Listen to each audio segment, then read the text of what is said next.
thanks for coming, everybody. It's my pleasure tonight to welcome you all here.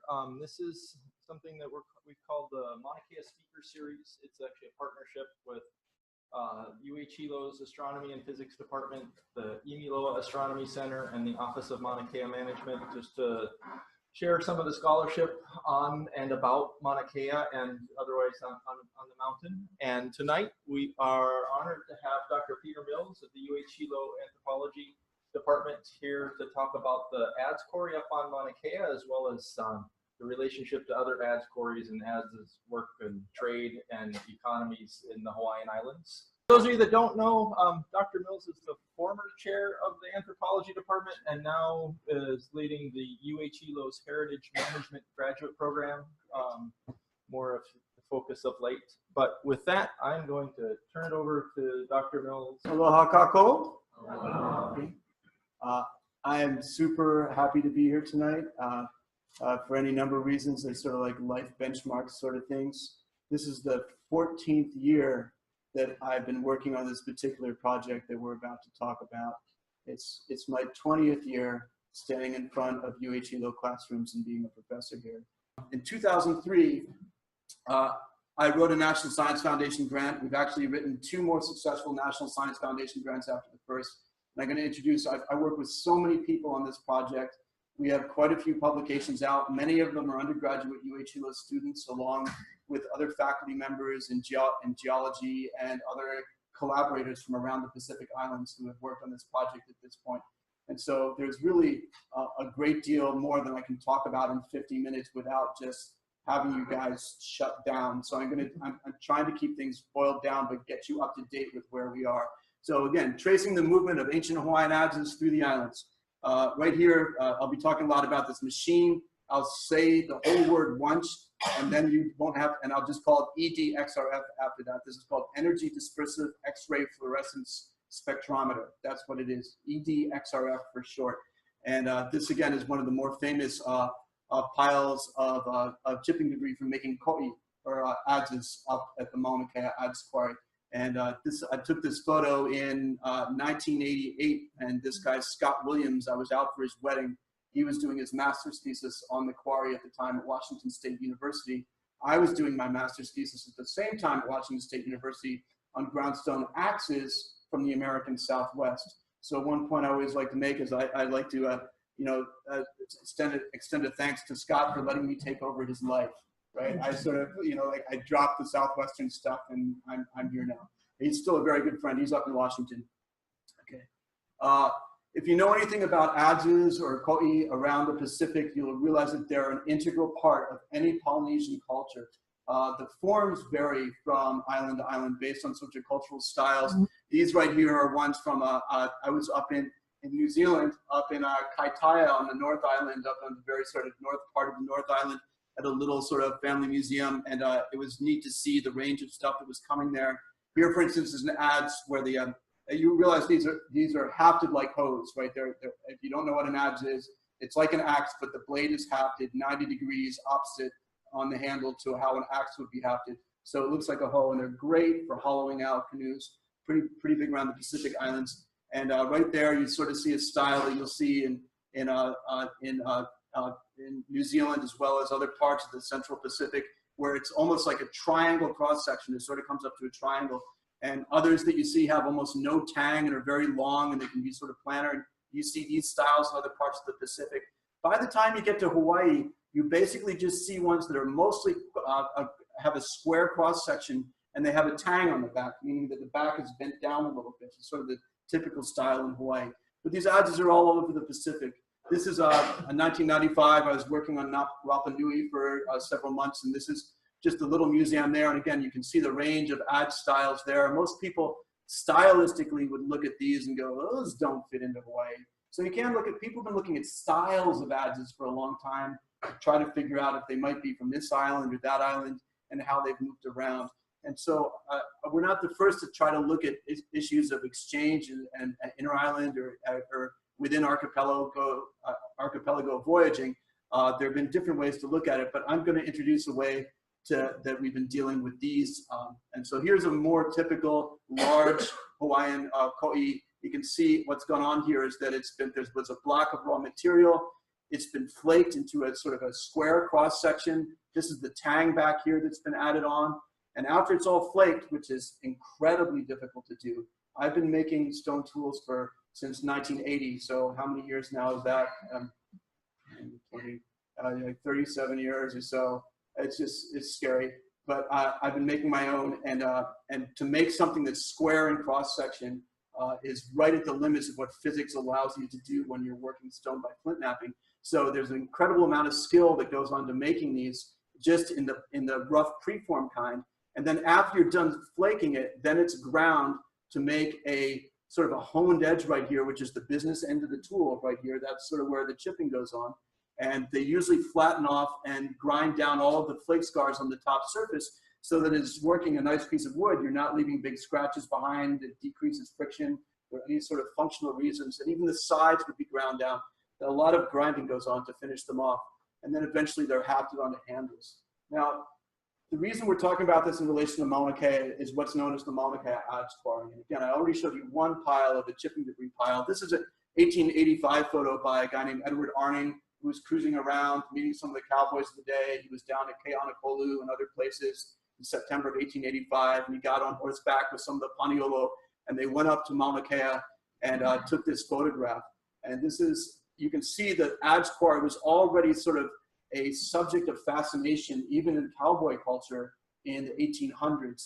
The very first Western description we have is a Goodrich, one of the missionaries in 1823, who got up there and wrote about it. This place has been in the historical record, in the Western historical record, as long as there have really been historical records to take. There aren't a lot of records in 1823 of anybody still up there doing active work. And one of the big questions people have is how much activity was still going on at this quarry after the arrival of Westerners.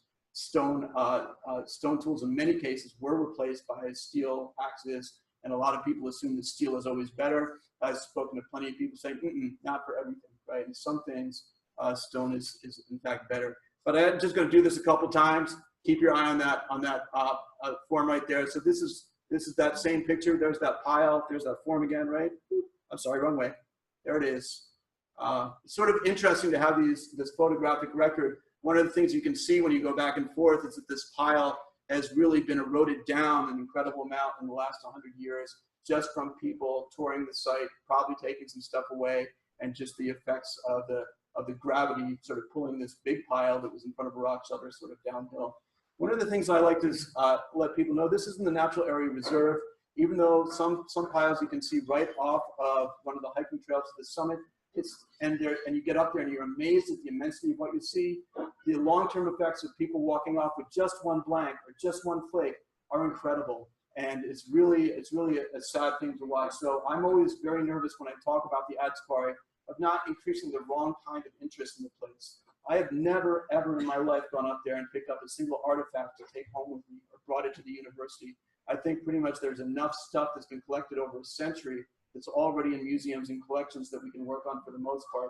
The one exception is that a geologist here and I went up and we did geological work up there, not on any artifacts, after following a cultural protocol and approval from the NAR and consultation with lots of different people. I thank Auntie Puakanahele for helping us do a cultural protocol just to pick up those geological samples. But all in all, please let people know that just because it is large, it doesn't mean it's a free-for-all, and you say to yourself, just one flake won't hurt. Leave it there. Right? Okay. I don't want to be too preachy, but this is important, right? And we'll get into why. A lot of people say it's a quarry too. Like if it's a quarry, who cares? They were up there taking lots of stuff away. Why can't I? I'll get to that. Here's an aerial photo sort of another pile. And again, I just want you to get a sense of the immensity of this pile. And it's all the same pile that I've been showing you so far. But that is not the quarry. This is just one small part of it. If you take a look, this is a map that was done from an aerial photo by a really cool guy named Dr. Patrick McCoy, who did the first serious mapping of this quarry complex in 1975 and published in 1976. He was working with the Bishop Museum at the time, had a crew up there for a lot of 1975. And these circles that you see in white, they're all around a pu'u called Pu'u Ko'oko'olau, which is right here. And all the purple area is largely where you see these white circles. All of that has been quarried. It's not every single inch of it, but that's where the quarry complex extends across. It covers more than a mile or more across what you're seeing in this photograph. And all of this stone was really good quality for making adzes. And as you go along these escarpments on either side of the pu'u, you're going to see the most intensive quarrying along those escarpments. And just with your eye, you can see that dark black color compared to the reddish sort of brown color. The difference in those colors is due to the fact that this was chipped and flaked. It's the tailings from several hundred years ago that have not weathered as much as the escarpment has.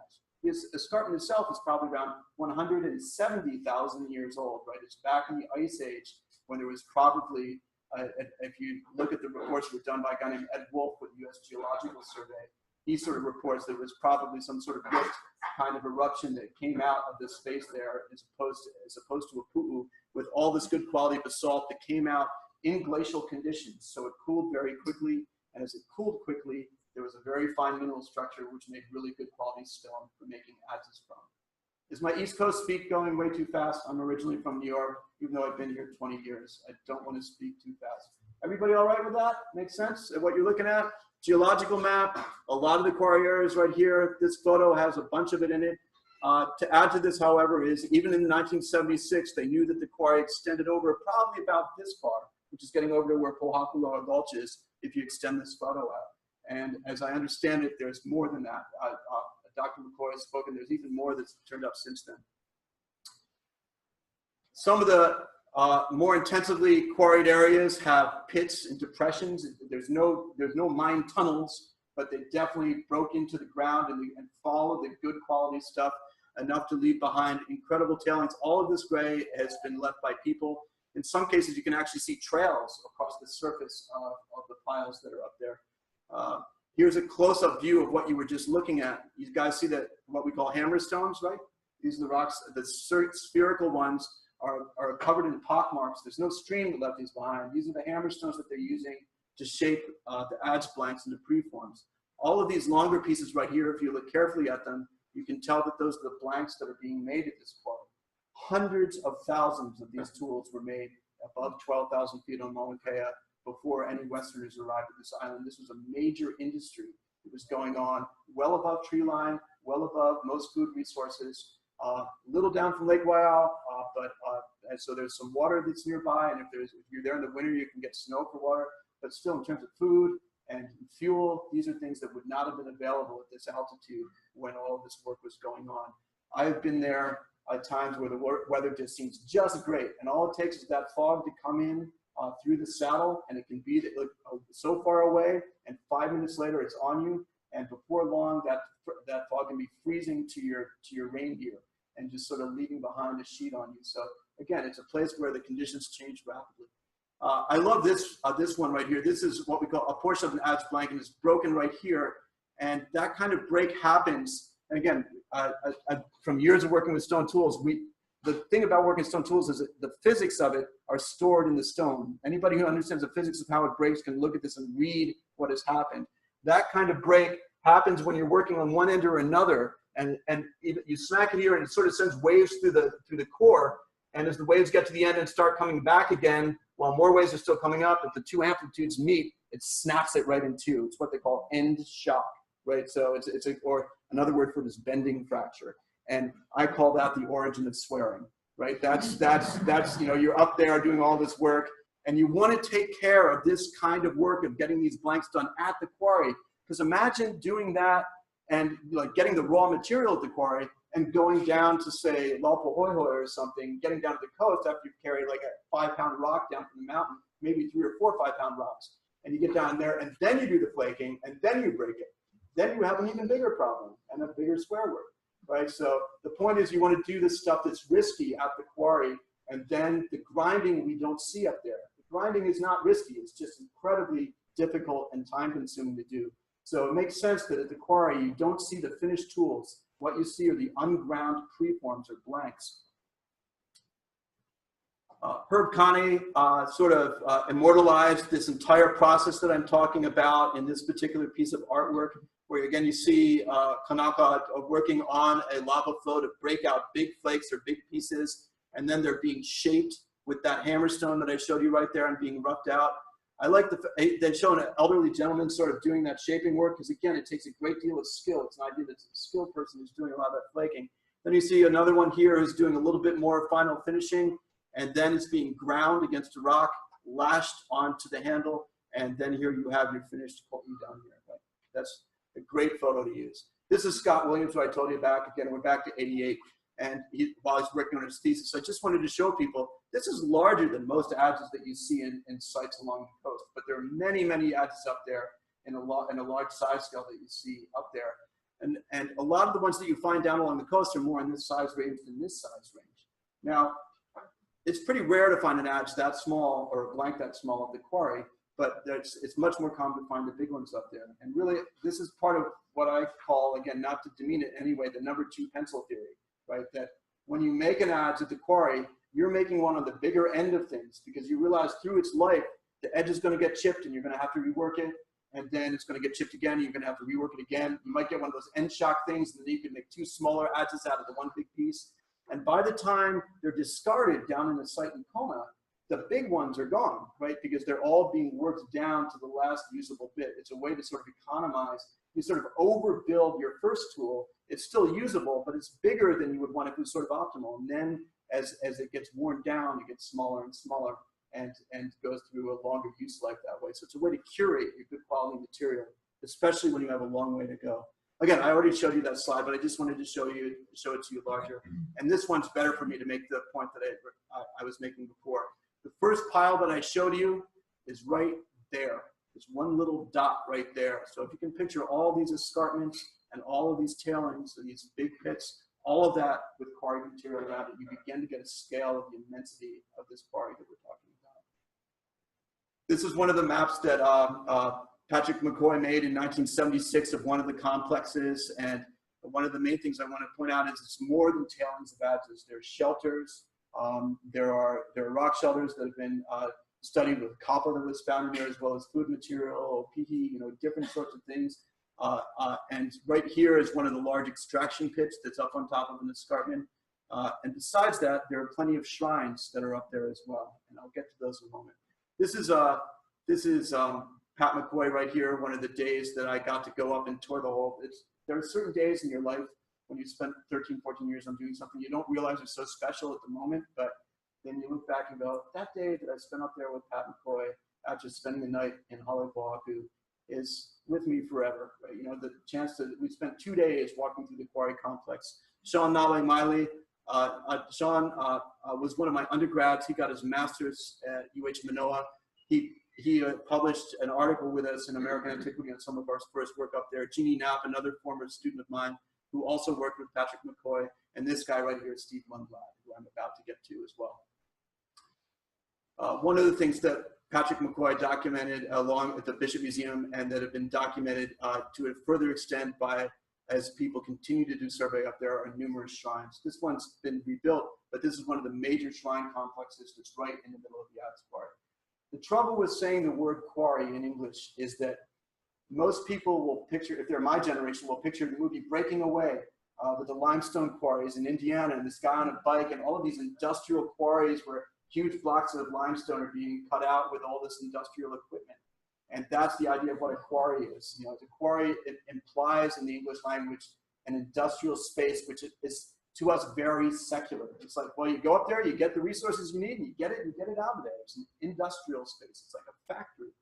In Hawaiian culture, I think this place had a very different sense. They had a very different sense of place about this, that there were protocols which they followed to be there, to use this space, and to take anything away from it. And again, I want to emphasize that, especially with the increased human traffic that I've seen up here in the last 20 years. You can't go to this place and treat it like a place to gather souvenirs from. So I've said that enough, but the shrines, again, these are typical. There are many different kinds of upright shrines that are used throughout Polynesia. They symbolize Almakua or Akua, or sort of ancestors and gods and deities, and it's a kind of worship. It's very well documented and very much associated with the quarry complex. Back in the 1800s, when some of the initial documentation of the rock shelters in this quarry complex were taking place, one of the things which was identified there was a wooden ki'i, just like the kind that you would see inside a hay outlet or set up there. and it took a lot of work to get that up there. Again, the symbolism, the sacredness of it is something that needs to be out there so that people in the public, when you're facing the arguments with TMT or whatever with people, and you start to hear someone make the argument like, well, they used the mountain to just grab this stuff and take it down. It was a quarry to them. Why can't we go up and do whatever we want? It's sort of, there's a reason why there's a sense of sacredness associated with this chunk of the mountain. For comparison, and these are just some quick photos. This is another photo from, again, 1976, but this is from a guy named David Tuggle, who still works a lot around Volcano, Arizona resident. But these are flakes that are coming out of the ground in Pololu Valley, up on the very north part of Kohala here on this island. There's a quarry that's in the back of Pololu. So the Mauna Kea Adze quarry is not the only quarry on Hawaii Island. Also around Kilauea caldera, in the 1800s, there was a documented quarry there, a lot of which got filled in by later lava flows. And then more recent archaeologists at Kilauea have documented the use of some of the volcanic bombs that have been thrown out of that crater to make adzes out of, again, another fine dense stone. So Mauna Kea wasn't the only quarry on Hawaii Island even. In fact, all of the islands have some evidence of quarrying. This is a photo of Kapuhaku Gulch on Lanai. And again, you can see coming out of the sediments here, these very sharp angular pieces. And if you look closely at it, adze blanks, hammer stones, broken preforms, and flakes, as we call them. Very clear evidence of another quarry there on Lanai. And again, this is a good example of these sort of isolated places where you can see flakes that are being driven off. Quarrying was attempted in different places. So this is typical of what you might find on different parts of Volcano National Park around the caldera. Back in 1997, again, right the year that I moved here to start teaching, they had moved to try to figure out when you're at an archaeological site and you find a ko'i in that archaeological site, and saying, okay, where did this come from? No, hey, am I? You know, like, you know, where from? Like, where is this adze from? In order to answer that question, all the rock is dark and black, and some people would pick it up and look at it and go, this looks like Mauna Kea material to me, but it really wasn't at all accurate in order to figure out where it was from. And what geologists had started to try to do, along with archaeologists by the 1990s, was to use methods of geochemistry to fingerprint the stone that the artifacts are made out of, right? So by 1997, when I came here, there had been sort of 2 samples from the Mauna Kea Adze quarry that had been sampled for geochemistry in order to look at their concentrations of different elements. Even though we call it all basalt, or that's the rock that we're talking about here, each lava flow changes a little bit as it comes out of the magma chamber down below, because magma chambers evolve. They interact with the lithosphere, and over hundreds and thousands of years, the same magma chamber can produce lava with very different chemical composition. So in those basalts, there's going to be a certain amount of sodium, aluminum, silica, magnesium, manganese, iron, nickel, copper, rubidium, strontium, zirconium, yttrium, niobium, molybdenum, all of these different trace elements and molecules that are combined into minerals in that rock. And what geochemists do is they measure the amounts of each of them, right? And that ends up giving you a fingerprint for a lava flow, because each lava flow is pretty homogeneous. Like when one lava flow comes out, all of the rocks in that lava flow are going to have pretty much the same geochemistry. But you wait 10,000 years, and in the same place, even though it's the same mountain, the geochemistry can change. And that allows us to identify specific basalts to specific flows in many cases. Not always. The process repeats a little bit on different islands. It's not as perfect as a DNA sample, but it's a way to at least start sorting what lava's particular artifacts came from. Did you follow me? Because that's super important if you don't have that part. That's what geochemists do. So in 1997, there had been one of those samples from Pololu had been run through a geochemical analysis. And this is just a chart of, I'm sticking for public presentations, I do this.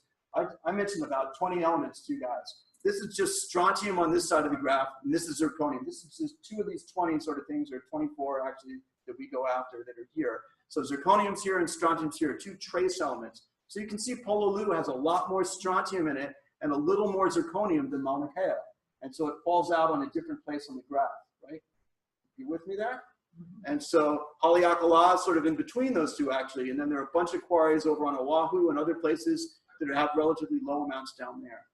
Now the trouble with this geochemistry that was being done in 1997 is that geologists aren't trained to be culturally sensitive to the rocks that they study, right? Geologists, I love them dearly, but I could say they tend to be very violent people when it comes to rocks. They love to grind them, drill them, turn them into plasma beams, cut them into pieces, and stare at them underneath the microscope. This is an adze blank from Pololu Valley that's been cut on a rock saw in order to make a thin section out of it. Right? This is an adze from Rurutu in French Polynesia that was studied through a method called wavelength dispersive XRF, where they used a drill bit to drill into it to extract a powder and then turn that powder into a plasma beam to characterize what was in it geochemically. Right? Now, when you're working on a sacred site and when you're working with an issue of this importance to Hawaiian culture, this is one of the problems that scientists have in finding a way to communicate with indigenous people. You need to find not just science that's really good science because it gives you accurate data, but you need to find a science that's going to be culturally appropriate in the descendant communities in which it's being practiced. Does that make sense? I hope, because that's my life, okay? This guy right here, you've never met him, I bet, but his name is Steve Shackley. And I was at Berkeley doing my PhD work in the 1990s. And this guy right here was using this little machine in the back there called energy-dispersive XRF. I already told you, it's this EDXRF machine. And he was studying obsidians in the American West and in the Southwest. And he was using this machine. He was putting like projectile points and arrowheads made out of obsidian in this machine and matching them up with very specific lava flows of obsidian. Now, the cool part about obsidian is there are only like 30 places where it's ever turned up in the American West, you know, that are available for Native American people to use. He doesn't have as bad of a problem as I do because I've got basalt everywhere, right? And he just had about 20 or 30 places. But he made a great career out of showing that non-destructively, you could take these artifacts and match up an arrowhead to a very specific source of obsidian in the American Southwest, and by that trace how far people were moving with these stone tools, what trade relationships existed, how far were people traveling, and it was an incredibly cool tool, and he sort of pioneered that technique and became very famous for it. And when I moved here, and I worked with him, we'd go up to the northern part of California, and we gathered obsidian, and I was a stone tool maker, and so was he, and we hang out, and we became friends. I was the only grad student who made it to his wedding. I was like, that's cool. You know, like I'm in with the professors. But anyway, when I came here, I wrote a National Science Foundation grant based on the same principle to try to bring that non-destructive approach into the Hawaiian Islands, to have a machine here in UH where we could do this non-destructive analysis. And I got this. Now, if you notice it's short. You see the front there, and then ours has this big box on it. Anybody want to guess why? I'll tell you that's the sample chamber. Exactly. He was studying little arrowheads about this big.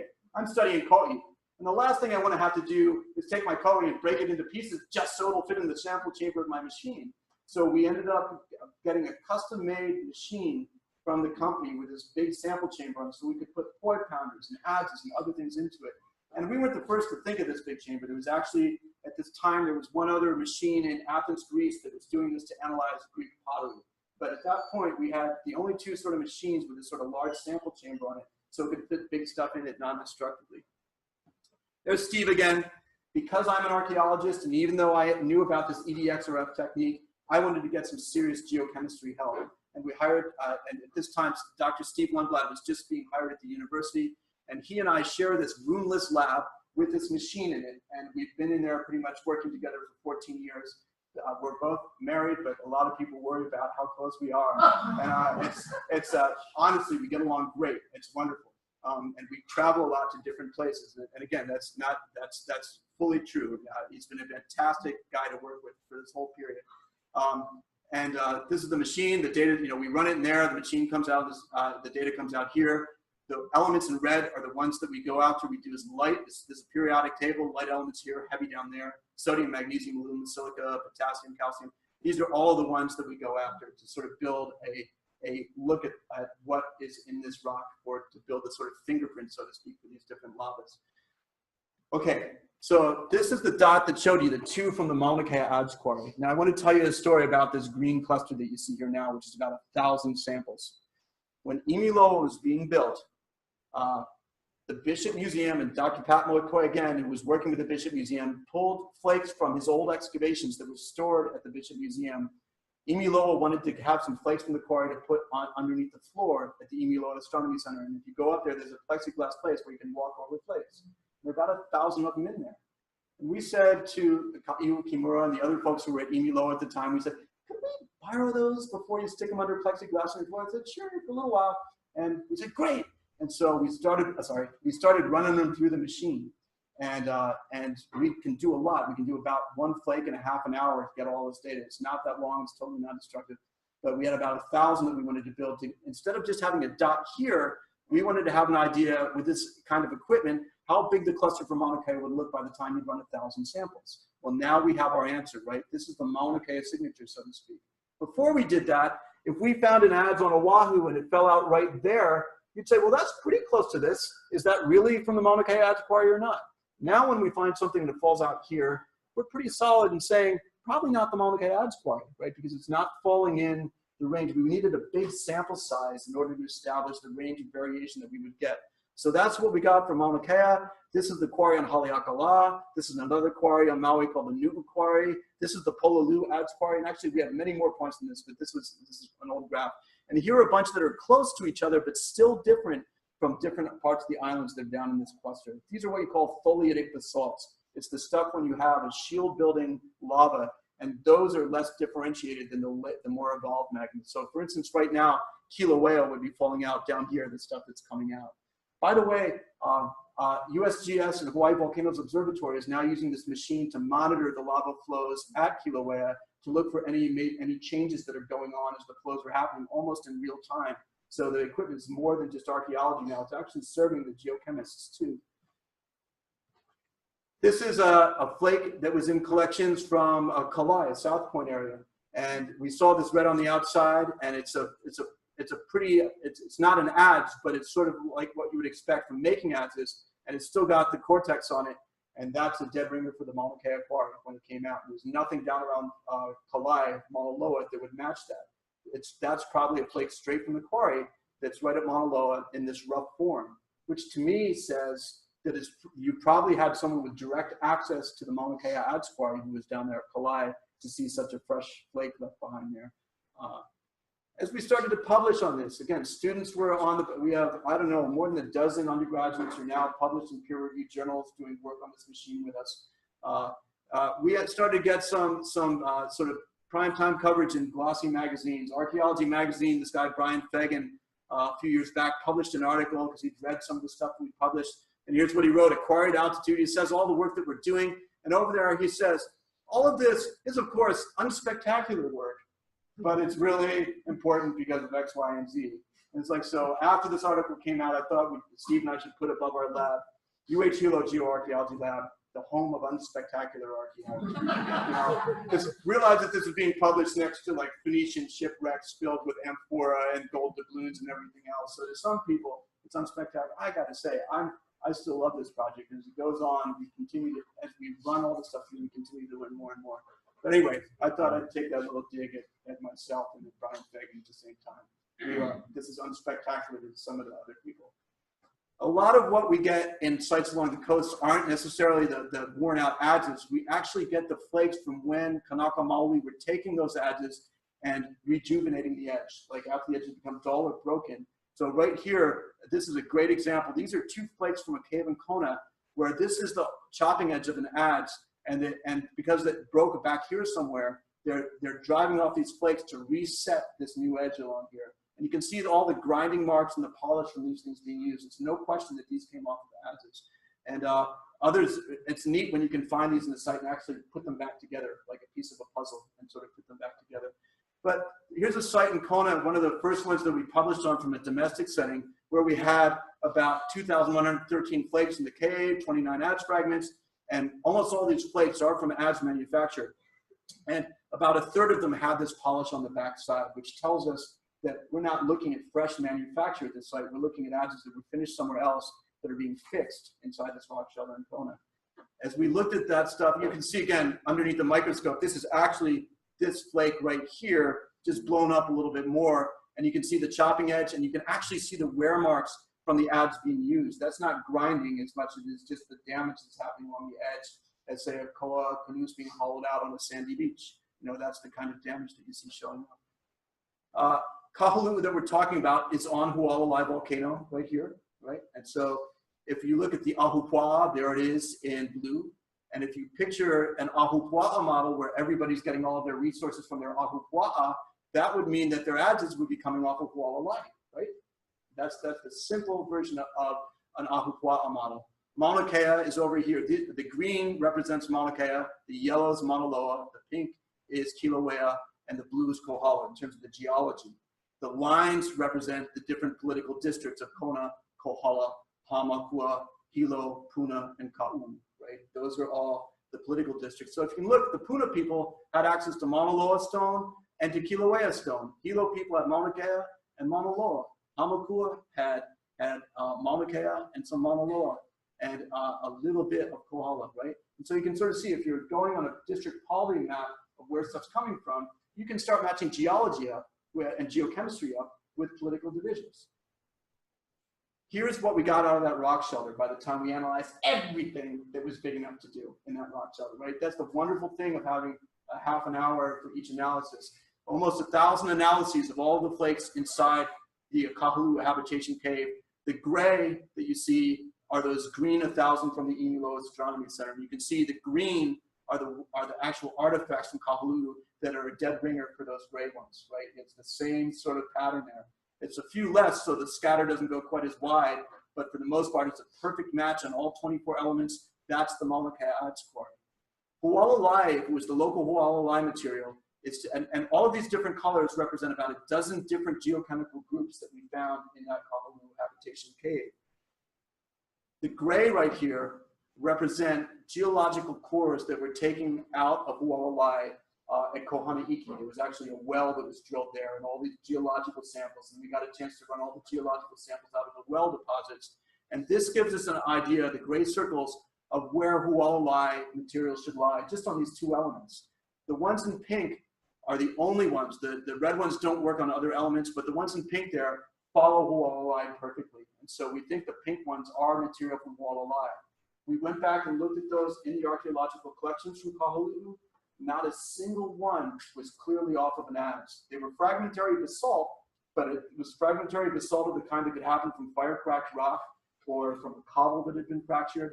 And so we have a confidence scale when we run samples of how sure can we be that stuff is associated with adzes. And none of the ones from Hualalai match with adze technology perfectly. I'm not saying that no adzes were ever made from Hualalai material, but what we're left with is that the Kona district was importing almost every single adze that was used in Kona, even though it's a major place for canoe use and for chiefs, and you have major importation of adzes to the Kona district, with almost no local adzes being made in the domestic economy. That might change as we find more, but so far we have found no Hualalai adze making. Let's go to Maui. Here we are, Kahiki Nui, Maui, where we ran a large collection. This was published in the Proceedings of the National Academy of Sciences with a number of co-authors, including undergrads, Patrick Kirch at UC Berkeley. And what you're looking at here again, the gray represents the Mauna Kea Adze quarry samples that we ran from Imiloa, and you just have a few from Maui that match well with the Mauna Kea Adze quarry. All of the ones up here match great with pretty much looking at, gosh, my brain is going to, they're basically Maui sources from the southwest wrist zone of Haleakala. And you can see it's not just one tight cluster. We think that there was a lot of material that was good for making adzes from along the southwest wrist zone, and people opportunistically grabbed what they wanted to make adzes from for the majority of the adzes that we're making on this portion of Maui. This is right here is the Haleakala Summit Quarry, and these light blue ones here are the ones that match well with the Summit Quarry. And these are again probably from some of these might be Molokai and other sources, but many different sources is the point. But what I want to drive home is how quickly that Mauna Kea stuff becomes less a big part of the thing. On the Big Island, about half of all of the Big Island adzes are coming from Mauna Kea. Once you get to Maui, that percentage drops way, way off. And so right away, a lot of people at first were saying, isn't Mauna Kea supplying all Hawaiians, all Kanaka Maoli throughout all the islands? Wasn't this the important quarry for all places? And I think the quick answer we're getting, and just to jump ahead, is no.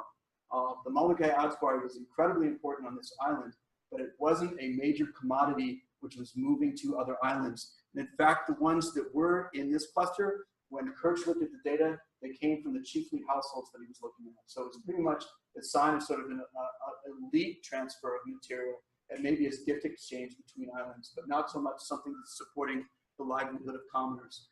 This is Oahu, and I'm giving you 14 years of research all piled on top of it. And the main point I want you to get out of this is there are a lot of adzes on Oahu that fall out in this range down here. This is Waiahole. We've run thousands and thousands of samples from all the different islands now. This again is showing you the range of the Mauna Kea adze quarry. And again, you only see a few out of the thousands that we have run that match with Oahu. Got it? Driving home that point. This is Kauai. We've run, again, thousands of samples on Kauai. There ain't a single one, just on these two elements alone, that matches with the Mauna Kea adze quarry. People talk about Kauai being the separate kingdom. I think in many cases that's true, right? The adzes, we analyzed thousands of samples from Nualolo Kai, a really large fishing village on the North Shore. We analyzed all the adzes in the Kauai Museum collection, which run loan. We analyzed a number of different collections around and archaeological sites around Kauai. We have yet to find one on Kauai that matches the Mauna Kea adze quarry. Most people don't expect that. Yes? You're saying those ones on Kauai look like they all came from Kauai itself? Most of them do. I think some of them probably still came from off island. So and let me go back to something. You see that cluster? Even though you can't tell on this graph, over half of the little dots on this map are all packed right into that cluster on Kauai. This matches a source that even by 1997 had been identified sort of in Wailua River Valley that's called Keahua 1. And so this is by far the important quarry for the most domestic economy on Kauai.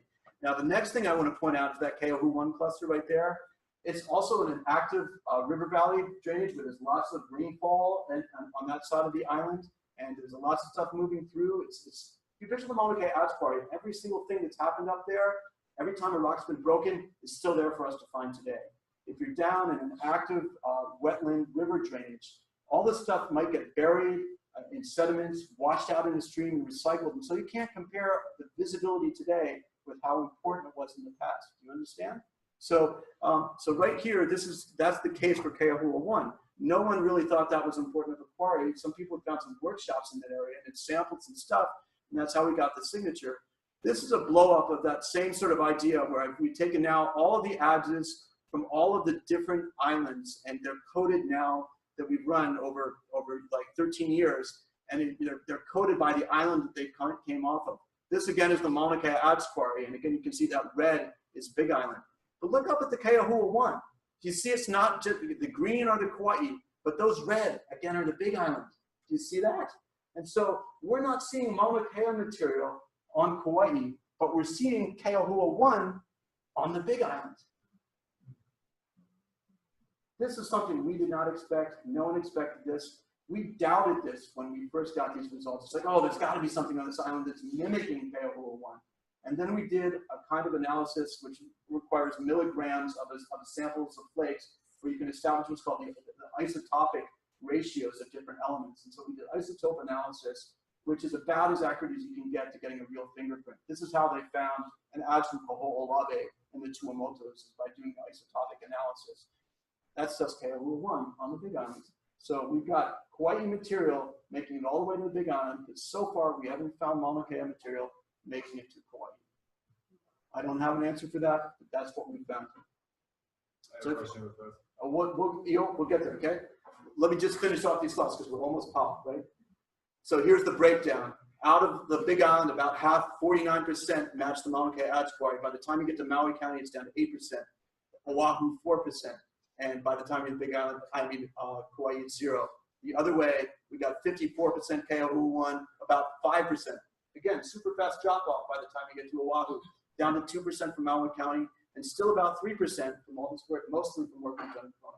Hilo, what's up? The Kauai materials ending up on Big Island. What part of Big Island? So far, we found it in South Kona, in in main parts of Kona, Ka'u, and those are the main places where we have large data sets. But it's turning up in all those places. And it's not just like on the floor of some Alii Nui. It's really there, and it's not a major presence, but it's there straight through. So getting back to, I think Kalepa's already seen this part, and I'd love to talk about it. Right, you are here, right, Big Islands. If you look at the routes that have been followed sort of for Hokulea and voyaging to get down into the Marquesas and into French Polynesia, there's an island here that's called Eao in the Marquesas. If you look at that island, there's a large adze quarry on it, and there's chipping debris all over it. Some of the French Polynesian archaeologists have done bits to show, again, you can see the massive amount of material that's down there. We've analyzed and published on this quarry, as well as the ones from here, to get its geochemical fingerprint to see what's there. And so far, out of the 40,000, 50,000 that we're up to, we have yet to find anything that's a great match for Eao out of the samples that we've run. Now, the point I want to make to you is we know for sure that people came from Central Polynesia up to Hawaii. There's no question that material from that quarry would have arrived here on a canoe at some point. We just haven't run it through our lab yet. And so all I can tell you after 14 years of doing this research is one of the things that this is showing us is that if you have in your head at this point from Mo'olelo or other things that there was some very regular transfer of people and materials between islands, so far we're not finding the adze material supporting that, right? We're not seeing like, oh yeah, sure, there's Marquesan stuff scattered all over Kona that's turning up everywhere. It's not turning up so far. But we have our eyes open for it, and I'm certain if we do find it, you'll all hear about it, because that's the kind of thing that makes it into the popular papers. To me, I'm not so, if I find an adze from the Marquesas, eventually I'll say like, I'll greet it, I'll say, there you are, hello, you know, and it will be very important, you know, to know that just the mana of it is going to be incredible. But in terms of the science of it, in terms of, we already know that people did that, and that material should be here. So I don't think we're going to learn a lot in the scientific community when it finally turns up. The value, I think, of the research that Steve and I and all of our students have been doing is showing the general domestic patterns for how stuff moves around between ahupua'a, between districts, and between islands. This is an example of soda, just taking nickel and manganese oxide. If I showed you a strontium and zirconium graph of the Eao material and the Mauna Kea material, they'd be right on top of each other. But by the time you look at different elements, they pull away from each other completely. So that's the value. I'm just showing you strontium and zirconium to keep it simple so your eyes get used to seeing the same pattern on different islands. What we really do is what's called discriminant analysis, principal component analysis, which are multivariate statistics that allow us to look at sort of all of those elements together to really assign something to one source or another. Lastly, I want to say that as we've developed this program over the last 14 years, we've also developed the Heritage Management Master's Program at Hilo. The purpose of this master's program is to try to get students from descendant communities interested in doing work that's culturally compatible with their worldviews and find a way to be incorporated. And we love to see that happen. And also with the master's degree, the problem is that we have students who graduate from here, get out and work in the professional community, and with a BA, they can't really ever take on the leadership positions in the fields that are out there.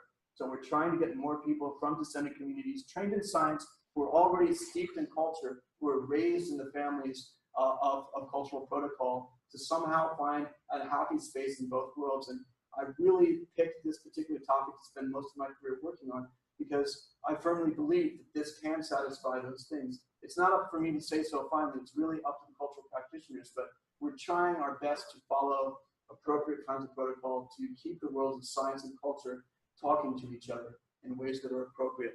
And just to malama them and to thank them so much, this is the first cohort of master's students who went through our program right here. Nicole Mello, Matt Clark, Kalena Blakemore, Tammy Hallowell, Kalam Mossman, Lokelani Brandt, and I think that's it for the students. The rest are us super happy faculty and advisors like Noi Noi, Wong Wilson, and others. But we have a new cohort that just came in.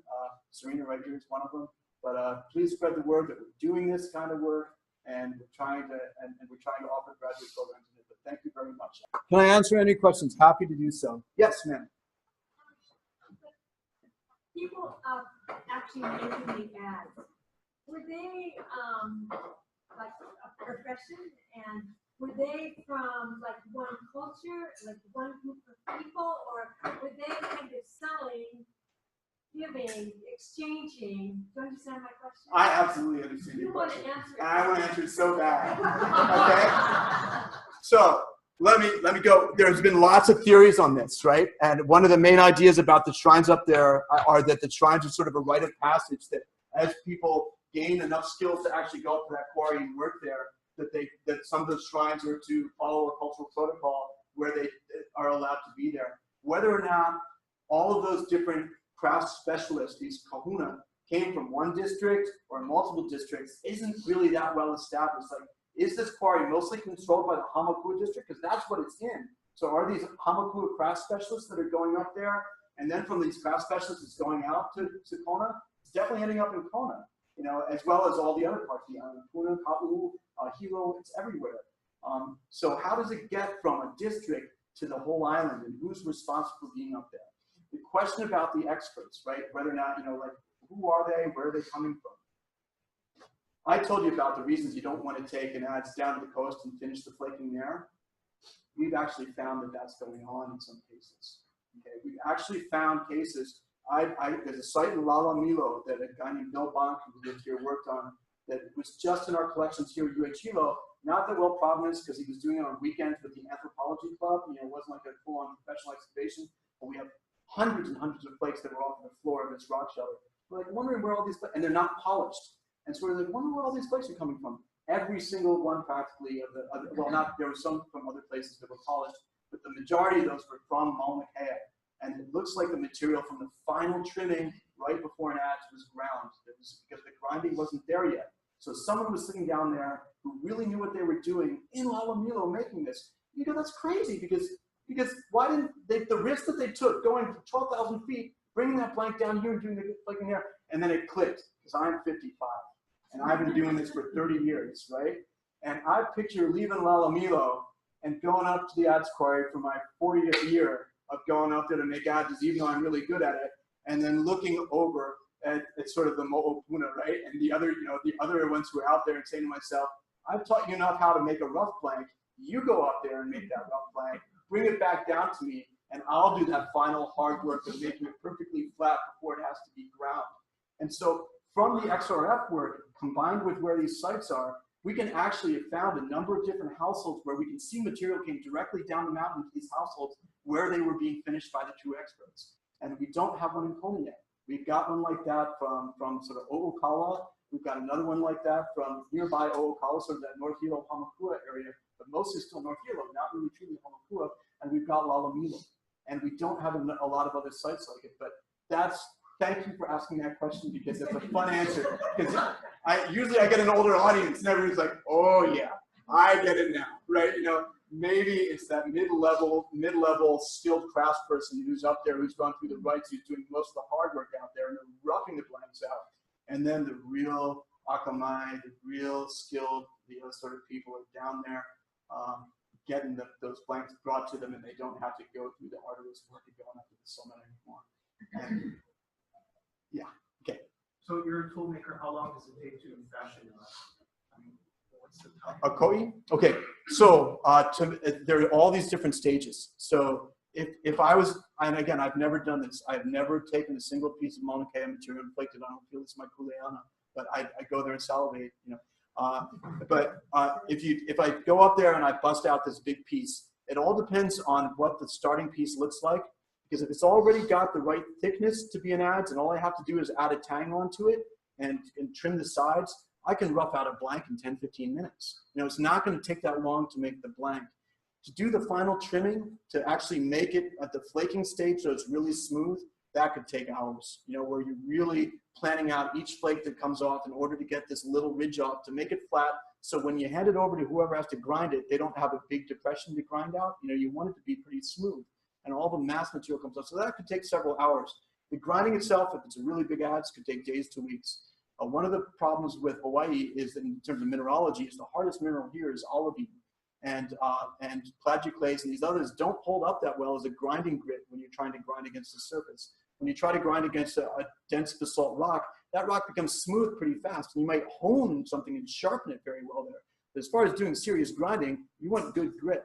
And so I think most of that grinding work could take days or weeks, and most of that work would probably be happening near places where you know, green sand beach would be an awesome place, you know, to do grinding, because you've got tons of olivine, but black sand beaches would be pretty good too, and you'd just be throwing in that grit against bedrock. On Kauai, I did my dissertation work on Kauai. Along the side of the Waimea River, there's grindstone basin after grindstone basin lining the east bank of the Waimea River, where you can see that lots and lots of adzes were being made there right at the mouth of Waimea Canyon. We don't have as many of those kinds of grindstones on this island preserved. You could also use wood and put grit on top of wood and grind against that. So there's no reason you don't have to be grinding on a bedrock. You could be grinding on another surface, many of which might not hold up. Again, where that labor is taking place isn't that clearly understood at this point. Yeah. We're talking about how we haven't found a lot of in Hawaii from other islands. Has the other way around? Has there been a lot of Hawaii quarry found places found throughout the rest of Maunakea?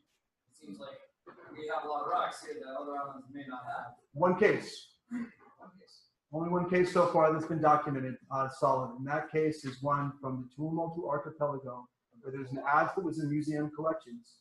And they analyzed it with basically radioisotope analysis, which is, my machine can do parts per million. Radioisotopic analysis gives you a bigger range what you can get and get down in the parts per billion range, where you're looking at 6 decimal points on a part per million to figure out how much of this stuff is there. And that adze matched up very nicely with Kaho'olawe. Not with the Mauna Kea adze quarry, but with Kaho'olawe. Yep, that's it. Yeah. So we know that, just realize what we're working with here as archaeologists, right? I probably sampled 1/1,000,000th of the number of flakes and adzes that are out in this environment. And I'm pretty jazzed to have 40,000 underneath our belt at this point compared to having a dozen, 2 decades ago. But that's just the tip of the iceberg for what's actually out there. And there's no question in my mind. Now, the other thing to say is that once you get into Central Polynesia, and that there's been a recent study done on Tonga, in those environments where the islands are closer together, the archipelagos are closer together, we're seeing lots and lots of movement of material between those islands. But Rapa Nui, Aotearoa, and Hawaii are basically off of that regular exchange network. That's not what we're seeing. The Mo'olelo tell us, and the languages and the cultural traditions tell us that there was contact back and forth, and certainly more than once. But it's just not going to be a regular exchange. There was no Matson barge of AL material that was ending up here, right? And there was no need for it, really. But the point to make, too, is anytime you're doing a long-distance voyage, there's no way you're on that voyage without a COE being part of your toolkit to fix and mend things that are going on. That would be what I understand. I think that would be a pretty fair way to judge that. Okay. Any idea about the range of ages of the material you're working with? Okay. As far as the Mauna Kea adze quarry goes, which is since we're all Mauna Kea here, the original reports on about 20 radiocarbon dates that Patrick McCoy and crew did back in the 1970s, when radiocarbon dating was just about 28, 25 years old, started at 1100 AD and went up to 1800. The trouble with a lot of early dates in the Hawaiian Islands, for instance, you'll still easily read articles that tell you that Hawaii was settled, archaeologists say the islands were settled in 300 or 400 AD. A famous book of Feather Gods and Fishups is on lots of people's bookshelves from when they were growing up. Those dates are thrown out now. The problem being that in the early application of radiocarbon dating, people would grab the biggest chunks of charcoal that they could find and stick it in a spectrometer to measure. The biggest chunks of charcoal come from the longest living trees, right? It's like ohia can be alive for hundreds and hundreds of years. And when you're dating ohia by radiocarbon dating, not dating when it was burned in a fire or chopped down, you're dating when the carbon was laid down in the vascular structure. So if you got the heartwood of an ohia, you could be 400 years earlier than the actual date.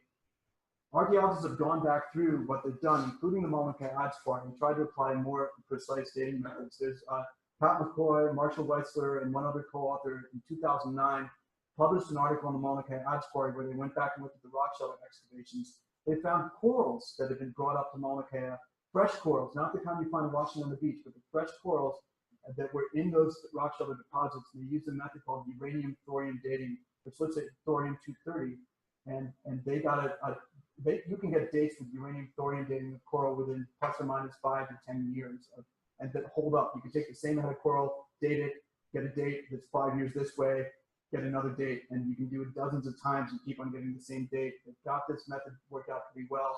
Earliest dates from the uranium thorium dating of corals at Mauna Kea quarry are in the 1400s right now. It doesn't mean that there aren't earlier dates there because they didn't find tons and tons of coral to date. But right now, the 1400s, the earliest solid date for the Mauna Kea quarry, and for the settlement of the Hawaiian Islands, 80, 1100, 1200 is definitely solid. But much earlier than that is now suspect. For instance, there aren't many dates even in Tahiti at this point that go to 81,000. Most of them are around 81,000 to after 81,000 and 1100. And so the assumption is we're going to start seeing 1100s, 1200s up here in Hawaii, the earliest dates of settlement of the Hawaiian Islands. Io, you had a question? Yeah, I have like 7 questions. Yeah. Got my mind wandering. I just want to say thank you for all the work, the 20 years and the 14 years. Really one of my former students, but I haven't seen them for years. Yeah. But I just want to say thank you for all the work. My pleasure. Have you guys? I know Pat Kirch, he tied in the coral dating with the Lani of like with some of our Inuits, and they didn't do that with Mauna Kea, from what I've read or what I know. But have you guys gone on to tying in political? Because when you look at the scale of Mauna Kea, you look at the food. How do you support the workers? It takes more than just. It takes a political organization to do something to run a scale on that level in such a remote. Yeah, there's no fisherman named La'akea who's working down in Kona who busts his ads and just says shoots and decides to run up to Mauna Kea to get a new one. Right? You know, you need some kind of logistical support to actually make that trip worthwhile. And the more complex the chiefly hierarchy becomes, the more organized it comes, the more accessible a quarry like that becomes for having a way to do mass production and get materials down to the makainana around the communities that you're from. Absolutely. Yeah. So to answer your question quickly, Io, I'd say the main thing is we don't have enough solid dates from the Mauna Kea quarry right now to really understand when it was started to be used at all, to when it was being intensively used, to when that use sort of stopped. There's just a few dates to get a range of when we can say for sure that people were there, which isn't at the level that we need to address the question of how intensively it was being used. On the other side, I think what we're doing is going to win over, right? Because we can find all of these plates down in Kona in rock shelter deposits that are stratified. And so we need to do more like what we've already done. But you know, in this one stratified deposit, we looked at how many Mauna Kea flakes were in the earliest levels, which were in the 1400s, versus how many were much more up near the top of the surface. And we still found about the same ratios. It was pretty intensively used as soon as it showed up in that particular rock shelter. But we got to look at a lot more rock shelters to see if that pattern holds up in the whole district at all times. So that's another great question, and that's something I'd love to get at. You want to go for number 2? When should we cut them off? Because we're not letting them go to 7. Another person? We'll keep on coming back to you. Hold up, go. Oh, sorry. Either one. Yeah. Okay. So you've got these huge flake deposits. Yes. Have you any way of estimating the number of personnel that went into creating? Paul Cleghorn in 1982 did his dissertation up there, and so he was one of the first ones. And I'm glad, is Ryan still here? Yeah, he is. So anyway, so he did some of the first calculations of how much chipping debris goes with one adze, which can also be turned into how long does it take, which was another question that we had.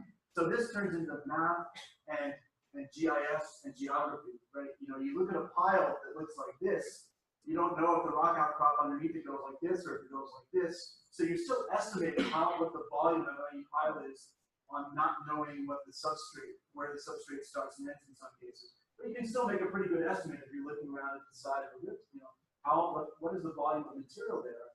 And that would be a great project for LiDAR on sort of light detection and range, which is very detailed mapping of the surface, and then tagging the piles and the amount of chipping debris, because you get a also match it up with remote sensing, you realize the flakes are dark colored, and the natural unweathered rock is a brownish color. So if you could match up that kind of coding, you could pretty quickly figure out flake scatter, the depth of it, and calculate a volume, and then do a formula to end up with math to calculate personhood. Whatever it is, it's in the millions, right? It's not a small thing. It didn't happen over 1 year. It didn't happen over 10 years. I really doubt it happened over 100 years. I think it's probably centuries that built up. And the other way that I picture it too is I don't think you just had like 6 people up there at a time. I picture like if you're building a Hawaii or Te'eku over in Kona and you're a lot like Hiki and you're saying before the ki'i, the wooden images are going to go in there, you say, you know, before we start this project, we need to do our shopping list, right? We need to get fresh, new coffee, ones that haven't been used on things which aren't already sacred. Like get good quality stuff and use those for the beginning of the project where you might launch an expedition where you could have hundreds of people who are deploying all at once in the summer month. And then other times where, like in the winter, where nobody goes up. And then there might be a couple of years where everybody's fighting or something's going on and they don't send up a big number for a while. But if people's adzes start to get worn out and down to this big, you know, there's going to be that desire to have it come back. So I sort of see it cycling through lots of people there to just very few people and not just a constant number through all of the years. I think it's going to pattern in very much with exactly what Hilo was saying about there are going to be certain events and periods in the history of the Hawaiian Islands where certain chiefs were really pushing for that place to be used. And if you happen to run out of an adze in the interim and not have one, you might grab some stuff out of the local stream. You might go to Hawaii right next door and make one out of substandard material in your own mind just to get by. You know, all this stuff could happen. And it's just a question of figuring out how much and when. But I think that the large-scale sampling we do helps us get it. That's good. I'm boring some people by now. Help who? Where? Oh, Cleveland, sorry. That's right. So I'm really not surprised that you found a small sampling from Kauai. I'm really surprised that you found any sampling from Kauai. There's a couple hundred miles down here. And you carry stone too, 300 miles upward. That's really, but what I'm really surprised is that you don't have a larger sampling from a big island like on Maui. Because there's plenty of political ties back and forth. Political ties, it's a really short distance to travel across the channel. And I think basically, you know, Maui no Kauai, you know, all that stuff. I think basically people up there might have felt that they had good enough material, you know, that it wasn't something that was a good reciprocal exchange, you know. And by the time that everybody is using it over here and commoners are using it, you know what, it might lose some of the mana that comes with being special and elite good if it's supplying 50% of people on this island, you know, with material. It might have changed its value over time in different settings, but it is surprising. It's not what I expected. And I certainly didn't expect to find Hawaiian material here. When I look at oral traditions about different things, one of the things that you read is in many cases, if you look at the kahuna kuhi pu'one, right? Is that right? Pu'one. The kahuna who lay out the hay out land by using piles of sand, right, to put it out. Kamakaua talks about them being trained on Hawaii, right? And so you could sort of picture it's like inter-island travel where maybe part of that training was when you're over there and you're making ki'i, you know, that you make an adze with the material in there and that comes back with you. You know, there are any number of specific reasons why there might be a particular quarry that doesn't live as large to us as the Mauna Kea quarry. It still ended up being incredibly significant in Hawaiian cultural practice. And that's one of the things that we're helping to bring to light. And that's sort of right there, and then you're okay. You mentioned censuses of Mauna Kea. What's the criteria to establish that part of the mountain is? Okay. Okay, the question was, you mentioned the sacredness of Mauna Kea. What's the criteria? How do you define that? Where do you define what is sacred? Sacredness is carried in the human mind. That's the way I view it as a social scientist. So when my daughter is born up in Waimea, and you know, she was a preemie, she was early, and I woke up in the morning, and you know, my wife and everybody was in danger. Really rough night in 2004, and there we are in that Waimea hospital. And I woke up in the morning, and there's some horses grazing on the grass out back. And I look, and there's Mauna Kea up behind that, right behind it. And I look at it, and I'm not religious, but for me, that was an incredibly significant moment of placing my daughter and realizing her connection to this island. And to me, that is a sacred memory. That's the way that I use the term. It's something that to me that carries great value, and there's a level of spiritualism that isn't defined simply by the biology of surviving that moment. I think every single person in this room has the right to define what is sacred to them. So if someone walks up to you and says to you, Mauna Kea is sacred to me, you have no right to tell them that it's not because of some ethno-history or something else. Sacredness is what is a very personal reflection on one's connection to the universe around. That's, I'm getting philosophical here, and I've been teaching you, talking about EDXRF this entire class. But I hear you say class, I've been teaching all day, sorry. But my point is that I don't think it's really appropriate for a legal system or for a battle between different sides of an argument to get into it's sacred, it's not sacred, because the argument is moot. The sacredness comes from a personal experience with the place which it is. I have plenty of archaeological evidence to suggest that Native Hawaiians were treating that Adzes quarry as a sacred place. In terms of the materials that were left up there, the context of how these structures that were built, and how they fit into everything we know about the ethnohistory of Polynesia. I also really sincerely think that there are people who have oral traditions about the whole summit region. Again, I don't want this to drift into a TOT discussion, but and maybe I'll just cut it off with that. I think that sacredness is something that everyone has the right to define for themselves. I'm so happy I asked you that question. Okay, Peter, maybe just one more question. It's about program. Sorry. Go ahead. As far as your research over the last 20 years, I know you focused a lot with the Mauna Kea quarry. In your cultural or scientific research along the way, have you found anything that points to signs of a quarry on the sister mountain or on Mauna Loa side because of similar, altitude and conditions, and perhaps even flows during time periods, ice age times? I'm trying not to jump again, because again, that's another awesome question. Can you repeat it? The question is there any evidence of an Adzes quarry in Mauna Loa? Mauna Loa has had so many recent historical flows. There's so much of the surface area of Mauna Loa that's been covered. There are any number of opportunities for there to have been Adzes quarries on Mauna Loa. There's no reason to rule out Mauna Loa as a great source for making Adzes stone from at any point. And when you look at these archaeological sites that I'm talking about, these dozens of different Adzes that turned up at Kahuku Habitation Cave, there are some there that are great bringers from Mauna Loa geochemistry. So yes, I think there were quarries on Mauna Loa. I don't see any evidence in terms of the number or quantity to suggest that Mauna Loa material rival what we see at the Mauna Kea Adzes quarry on the Big Island, but I firmly believe that there are Adzes being made out of Mauna Loa material from what we've seen in the geochemical signature.